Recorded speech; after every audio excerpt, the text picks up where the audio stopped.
three cities, municipalities, one province, RHS. Ang oras po ay karapatan 15 minutos makalipas na alas 5 ng hapon. Internet radio na, live pa, nagbabalik po ang Super High School sa hapon, Cavite-wide, Patnubay-wide, region-wide. Ito ang Super High School sa hapon, Cavite-wide! Kayo nakikinig pa rin sa Super High School sa hapon, Cavite-wide, Patnubay-wide, region-wide, sa Radyo High School AM, mapapahinga din sa Radyo Monrosa AM at DCPP, Patnubay Radio Internet, at sa Malkas pa rin sa State Field Radio DZSE 1206 at sa Sekolah Radio AM, Jakarta. May 2.5 million pesos na halaga ng mga cellphone at 200,000 pesos cash na tangay sa isang tindahan sa bayan ng Tayog, Pangasinan. Naloko na. Sa kuha ng CCTV, dalawang lalaki ang papasok sa isang tindahan at naghalongkat ng mga gamit at sa magnakaw ay sinusubukan na buksan ng vault.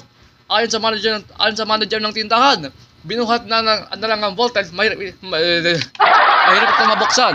Naglalaman pa ito ng 2.5 million pesos na mga halaga ng cellphone at 200,000 pesos na cash.